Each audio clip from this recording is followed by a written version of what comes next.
ये एक सुकून भरी किलकारी है और इसी किलकारी को सुनने के लिए हर माँ 9 माह का इंतजार करती है। ये देख अभी भी ये पता नहीं कि ये बोले सब ऐसा था वैसा था, पर ये क्या चीज है हम अभी भी नहीं समझ पाए। सब बोले बड़ा ऑपरेशन है, डॉक्टर आए कि मतलब तेरा ऐसा समझ लो कि पुनर्जन्म हो रखा है, क्योंकि इसमें स्थिति कुछ ऐसी रही होगी जो हमारी कल्पना से बाहर है। हमें समझ अभी भी समझ नहीं आ रहा कि पता नहीं क्या दिक्कत थी। अब वही जानते होगे जिन्होंने, जो हमारे लिए भगवान है, जिन्होंने हमारा जच्चा बच्चा हमको सुरक्षित लौटा दिया, इससे बड़ा हमारे लिए और क्या हो सकता है। जो हमारी तरतीब जो आर्मी में सिखाई है कि काम हर हालत में करना है, आपके पास सुविधाएं कितनी हैं वो आप बहाने नहीं बना सकते या उनको नज़रअंदाज करके आपको 100% एफर्ट लगा के मुकाम तक पहुंचना है। मैं हूं सुनीत चौधरी और आप देख रहे हैं पहाड़ी सफरनामा। आज मैं एक बार फिर से डिस्ट्रिक्ट हॉस्पिटल में हूं और डिस्ट्रिक्ट हॉस्पिटल के गायनी वार्ड में मैं हूं।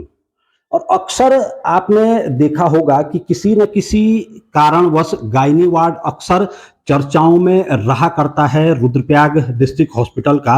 मगर इस बार जो खबर है वो एक बहुत ही अच्छी खबर मैं इसे कहूँगा। रुद्रप्रयाग डिस्ट्रिक्ट हॉस्पिटल के गायनी वार्ड में आज एक ऑपरेशन हुआ है एक गर्भवती महिला का।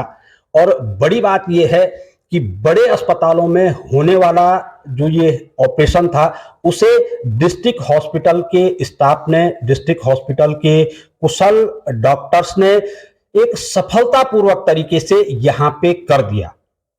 अब ये ऑपरेशन क्या है मैं इसकी पूरी डिटेल जानूंगा। ट्रस्ट में जन्म से ही विकृति होने के कारण ये एक काफी टफ प्रोसेस होती है। बड़ा रियर चांस होता है कि इसमें जच्चा और बच्चे को सुरक्षित रखना डॉक्टरों के लिए एक चुनौती होती है और इसी चुनौती को सफलतापूर्वक आज सफल बनाया है डिस्ट्रिक्ट हॉस्पिटल के डॉक्टर्सों ने। तो मैं बातचीत करूंगा उन महिला से भी जिनका आज यहाँ पे सफलतापूर्वक ऑपरेशन हुआ है।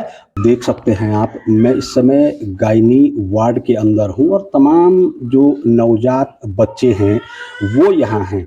और जिस ऑपरेशन की मैं आपको अभी बता रहा था वो ठीक मेरे सामने पे है। ये देख सकते हैं आप। पहले मैं इस बच्चे की वो किलकारी आपको सुनाऊंगा जिसे सुनने के लिए हर माँ तरसती है। ये देख सकते हैं आप, ये यहाँ पे छोटा सा बच्चा है। कैमरे में अगर आपको दिख पा रहा होगा तो ये वही, ये सुन सकते हैं आप, एक सुकून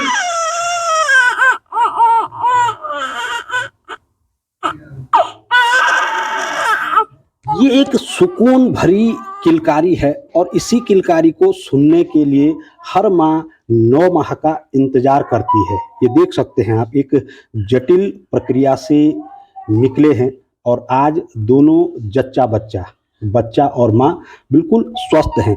कैसा महसूस कर रही हैं? ठीक महसूस कर रही हूँ। बच्चा सामने पे है, एक बड़ा ऑपरेशन था। हाँ, अच्छा लग रहा है। चलिए, हालांकि ऑपरेशन हुआ है वो अभी बातचीत नहीं कर पाएंगे, मैं उनके परिजनों से बातचीत करूंगा। हम गोपेश्वर ग्वारदीवाल से। इस स्थिति के बारे में पता था क्या आप लोगों को? नहीं था पता। क्या सोच के आए थे रुद्रप्रयाग डिस्ट्रिक्ट हॉस्पिटल? वैसे तो ये मायके में थी उधर कमसाल में, वहाँ से अगस्त में नहीं आए वो। वहाँ वाले ने बोला कि रुद्रप्रयाग ले जाओ, यहाँ नहीं हो सकता। अच्छा। फिर वो यहाँ आए, यहाँ आके पता चला कि ऐसे ऐसी, हमें तो जब ऑपरेशन हुए तब पता चला कि ऐसी समस्या, हमको क्या पता। अच्छा। हाँ। तो आप सुन सकते हैं कितनी बड़ी बात है कि इतना क्रिटिकल ऑपरेशन ये था और परिजनों को भनक तक नहीं लगी और सकुशल तरीके से एक, हमें अभी भी ये पता नहीं कि ये बोले सब ऐसा था वैसा था, पर ये क्या चीज है हम अभी भी नहीं समझ पाए। सब बोले बड़ा ऑपरेशन है, डॉक्टर आए कि मतलब तेरा ऐसा समझ लो कि पुनर्जन्म हो रखा है, क्योंकि इसमें स्थिति कुछ ऐसी रही होगी जो हमारी कल्पना से बाहर है। हमें समझ अभी भी समझ नहीं आ रहा कि पता नहीं क्या दिक्कत थी। अब वही जानते होगे जिन्होंने, जो हमारे लिए भगवान है, जिन्होंने हमारा जच्चा बच्चा हमको सुरक्षित लौटा दिया। इससे बड़ा हमारे लिए और क्या हो सकता है? इससे बड़ा हमारे लिए और कुछ भी नहीं। तो अब जब आप सुन रहे हैं तो डर भी लग रहा है? अब लग रहा डर, पहले तो पता नहीं था। वो वहाँ वालों ने क्या कि रुद्रप्रयाग ले जाओ, वहां से यहाँ आए। तब ये था कि सब जाते हैं तो वहाँ डॉक्टर मना कर देते आगे ले जाता। हम इसी आस में यहाँ हो जाएगा कह के, नहीं पता था कि ऐसी समस्या है। अभी भी नहीं, मैं ये बोली मुझे अभी नहीं पता कि क्या समस्या है, पर ये है कि अब जो भी हुआ मैं डॉक्टर को बहुत तहे दिल से शुक्रिया अदा करती हूँ कि उन्होंने हमारा बच्चा जच्चा हमको सुरक्षित हमें लौटा दिया। इससे बड़े हमारे लिए कोई खुशी नहीं है। अब जब सब आ रहे तब डर भी लग रहा है, खुशी का कोई ठिकाना नहीं। जब डॉक्टर बोल रहे कि देख तुझे पता है तो मौत के मुंह से बच के आई है, तब पता चल रहा है कि क्या बोल रहे। इससे बड़ी खुशी हमारे लिए और कुछ भी नहीं है। इसीलिए डॉक्टर्स को धरती का भगवान भी कहा जाता है और उसका सीधा उदाहरण आप यहाँ पे देख भी रहे हैं और सुन भी रहे हैं। परिजनों को पता ही नहीं है और डॉक्टर्सों की अब मैं इसे क्या शब्द दे सकता हूं कि किस तरीके से इस गर्भवती माता को जो सुख चाहिए था आखिरकार वो सुख आज इनके बगल पे लेटा हुआ है। यहाँ पे जो नर्सिंग स्टाफ है मैं उनसे भी बातचीत करूंगा। क्या कुछ दिक्कतें थी? आप लोग साथ में रहे हैं? हाँ, पहले तो हम साथ में थे। पहले तो जैसे नॉर्मल डिलीवरी होती है उसकी ट्राई कर रहे थे। हमने देखा तो इसका, तो फिर हमने सर को फोन किया, सर को बुलाया तो सर ने कहा कि मैं आता हूँ देखता हूँ थोड़ी देर में। जब देखा तो इसका बिल्कुल कुछ भी नीचे रास्ता ठीक नहीं था। उसके बाद सर आए, सर ने देखा कि इसको तो तुरंत ओटी में ले लो, इसका ऑपरेशन होगा। जब अंदर देखा तो इसका तो बहुत वो खराब था, अंदर से यूट्रस वगैरह फटने वाला था, जो कि उसके बाद ऑपरेशन से तो ठीक ही हो गया था। फिर चलिए मैं जो पूरी इसमें टेक्निकल प्रक्रिया होती है वो डॉक्टर से जानूंगा और उन्हीं से बातचीत करूंगा कि वास्तव में जो ये मामला था ये था क्या। तो lieutenant colonel doctor Sanjeev Kumar Katara ji हमारे साथ इस समय मौजूद हैं। डॉक्टर साहब मैं बता दूं क्योंकि डॉक्टर साहब मैंने शुरू में कहा लेफ्टिनेंट कर्नल, तो कहीं ना कहीं सेना से जुड़े हुए हैं। तकरीबन 20 वर्षों की सेवाएं भारतीय सेना में डॉक्टर साहब दे चुके हैं बतौर गायकोनोलॉजिस्ट के तौर पे, और अभी हाल ही में रुद्रप्रयाग डिस्ट्रिक्ट हॉस्पिटल को ज्वाइन किया है। अक्सर जिला अस्पताल गायनी को लेके चर्चाओं में रहता था और इस बार की मैंने पहले ही बताया कि जो चर्चा है वो एक सुखद है और वो एक खुशी की चर्चा है।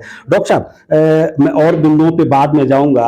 अक्सर डिस्ट्रिक्ट हॉस्पिटल रुद्रप्रयाग को एक चर्चा में हर समय बनी रहती थी गायनी वार्ड को लेके। अक्सर हम भी यहाँ पे सुर्खियां बनाने के लिए पहुंच जाते थे किसी ना किसी रूप में, मगर इस बार की जो सुर्खी है वो कुछ हटके है। जिस किलकारी को सुनने के लिए एक माँ 9 महीने इंतजार करती है, वो किलकारी आज उस माँ ने सुनी है। और बड़ी बात यह है कि परिजनों को पता तक नहीं है कि ये कितना बड़ा क्रिटिकल केस था। बिल्कुल सही कहा आपने।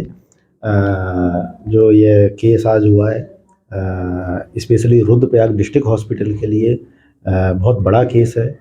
और इस तरह के जो कॉम्प्लिकेटेड केसेस होते हैं जनरली ये मेडिकल कॉलेज लेवल पे होते हैं, जहाँ पूरी गायनी की टीम होती है, 4-5 डॉक्टर्स होते हैं, एक्सपर्ट होते हैं, ब्लड बैंक की सुविधा होती है सारी, अच्छे एनेस्थेटिक होते हैं, अच्छे पीडियाट्रिशियन होते हैं, NICU की फैसिलिटी होती है। बेबी को कुछ भी प्रॉब्लम होती है तो हाथों हाथ आप NICU में शिफ्ट कर सकते हो बेबी को। तो इस तरह के सेटअप के लिए इस तरह के कॉम्प्लिकेशन डिजर्व करते हैं। लेकिन अचानक ही इस तरह के केसेस हमारे डिस्ट्रिक्ट हॉस्पिटल में ये आते हैं तो डेफिनेटली हमें हैंडल करना पड़ेगा। और इतनी सुख सुविधाएं नहीं भी हैं तो भी मैनेज करना पड़ेगा। जो हमारी तरतीब जो आर्मी में सिखाई है कि काम हर हालत में करना है, आपके पास सुविधाएं कितनी हैं वो आप बहाने नहीं बना सकते या उनको नज़रअंदाज करके आपको 100% एफर्ट लगा के मुकाम तक पहुंचना है और सफल बनाना है। तो और यही कारण है भारतीय सेना में आपने देखा होगा सीमित संसाधनों के बावजूद भी जिस तरीके से हमारे बॉर्डर से दुश्मनों को खदेड़ते हैं, वैसे ही डॉक्टर साहब ने अब रुद्रप्रयाग जो डिस्ट्रिक्ट हॉस्पिटल में हालांकि संसाधन धीरे धीरे जोड़े जा रहे हैं, अपग्रेडेशन लगातार चल रहा है, बावजूद इसके भी सर हम लगातार कह रहे हैं कि क्रिटिकल केस है। आखिर ये केस है क्या? अभी तक मेरी भी समझ में नहीं है। इस केस में होता क्या है? मैं बिल्कुल एक आसान शब्दों में जो आम आदमी की भाषा में बताने की कोशिश करता हूँ। जब बच्चा छोटा होता है, फीमेल बेबी मतलब लड़की होती है, तो उसमें जो यूट्रस होता है वो पूरा अच्छी शेप वाला वेल डेवलप्ड यूट्रस होता है, जिसमें दो हिस्से का पूरा फुल साइज का यूट्रस होता है। लेकिन ये जन्मजात विकृति होने की वजह से यूट्रस का जब फॉर्मेशन हुआ है अपनी माँ के गर्भ में, उस समय यूट्रस आधा बना है, आधा बना ही नहीं।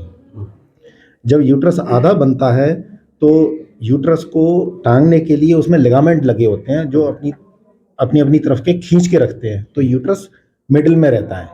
जब आधा यूट्रस है ही नहीं तो एक लिगामेंट एक तरफ खींचता जाएगा तो यूट्रस वो बनाना शेप, जो केले की शेप में टेढ़ा होता जाता है, इस शेप का होता है। ऐसे यूट्रस में जनरली प्रेगनेंसी बहुत डिफ़िकल्ट होती है, और ये प्रेगनेंसी हो भी जाती है तो वेल डेवलप्ड जो बच्चा होता है, जो 40 वीक्स तक पहुंचता है, 9 महीने तक जो पहुंचता है, वो बड़ा मुश्किल भरा उसका सफ़र होता है, और जनरली प्री मैच्योर डिलीवरी हो जाती है या pre mature intra uterine death, बच्चे की अंदर ही डेथ हो जाती है, क्योंकि डायग्नोसिस ही नहीं होता उससे पहले कि ये प्रॉब्लम क्या है और बच्चेदानी आधी है या पूरी है, इसका डायग्नोसिस ही नहीं हो पाता।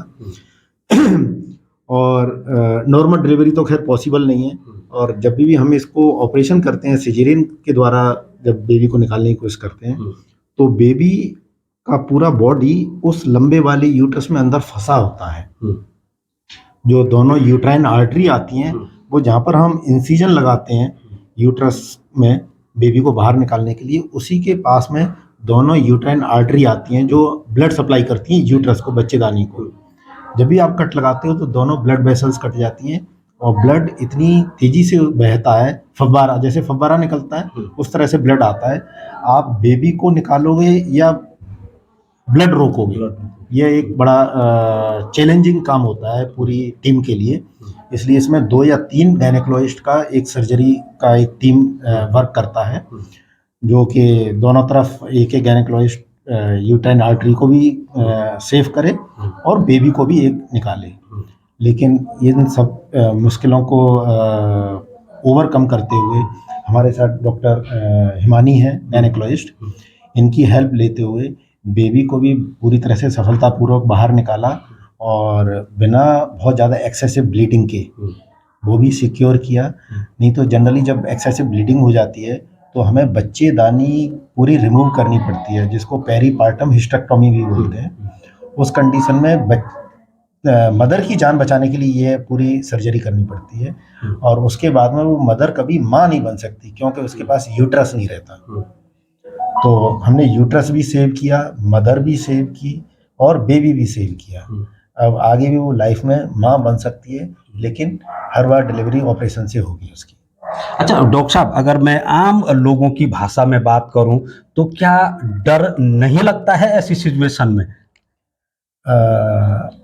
रही बात डर की, तो एक तो सर्जन कभी डरता नहीं है सर्जन। नहीं, हालांकि आप सर्जन के साथ साथ एक आर्मी के हमारे जवान भी हैं, आपको तो डर कोसों दूर रहता है आपसे। और जो मेरा एक्सपीरियंस है 20 इयर्स का, वो भी इंडियन आर्मी में एज ए गायनेकोलॉजिस्ट, तो ढेर सारे कॉम्प्लिकेशन रिमोट एरिया में मैंने तो मैनेज किए हैं, हैंडल किए हैं। इवन जो हिंदुस्तान का ईस्टर्न मोस्ट जो मिलिट्री हॉस्पिटल है उसमें मैंने काम किया है, डिंजान, जो आसाम, नागालैंड एंड अरुणाचल प्रदेश के ट्रायंगल जंक्शन पे है। वहाँ से आसाम की जो कैपिटल है वो बहुत दूर है, उससे ज़्यादा तो जो म्यांमार है हमारा कंट्री है वो ज़्यादा पास पड़ता है। तो उस वाली लोकेशन पे मैंने सर्जरी की है, तो डर की तो सवाल ही नहीं उठता। वो भी इंडियन आर्मी के एक ऑफिसर को, जवान को, तो डर छू भी नहीं सकता। अच्छा, बड़ी बात ये है डॉक्टर साहब, भले 20 वर्षों तक भारतीय सेना में रहे हैं, पूरा देश वो घूम चुके हैं, उत्तराखंड उन्होंने देखा भी नहीं था, और अब जाकर के एक सेवा करने का मौका मिला है उत्तराखंड में, और वो भी डिस्ट्रिक्ट हॉस्पिटल रुद्रप्रयाग। सर, बड़ी बात यह है कि भगवान केदारनाथ का ये जिला है, बड़े सौभाग्यशाली लोग होते हैं जो यहाँ पे पहुँचते हैं, यहाँ पे सेवा करते हैं। आप तो देश सेवा के करने के बाद अब प्रभु सेवा करने पहुँचे हैं। बिल्कुल आपने सही कहा है। एक्चुअल में कुछ चीज़ें होती हैं वो इंसान के हाथ में नहीं होती हैं। और एक कहते हैं ना कि दाने दाने पे लिखा है खाने वाले का नाम। तो यहाँ का दाना पानी मेरे किस्मत में लिखा है, और किस समय लिखा है वो समय पर ईश्वर ने मुझे यहाँ बुला लिया बाबा केदारनाथ में। इसी संदर्भ में एक बहुत अच्छी चौपाई लिखी है जो तुलसीदास ने रामचरितमानस में लिखी है। गुरु वशिष्ठ सो पंडित ज्ञानी शोध के लगन धरी, और सीता हरण मरण दशरथ को वन में विपत परी, कर्मगत टारे नाही टरी। तो हर समय एक निश्चित है, वो टाला नहीं जा सकता, वो बदला नहीं जा सकता, वो फिक्स है। बस हमें नॉलेज नहीं होती उस चीज़ की, तो इसी उधेड़-बुन में इंसान लगा रहता है। बाकी जो होना है वो तो होके रहेगा, उसको कोई ताकत रोक नहीं सकती। मतलब everything is planned and fixed, you can't change it. वही तो ईश्वर है, वही तो शक्ति है सर्वमान्य। तो इसीलिए जो भारतीय सेना है उसे भारतीय सेना कहा जाता है, क्योंकि वो पहले ही ठान लेते हैं कि जो होना है वो होके रहेगा, जो करना है वो करके रहेंगे।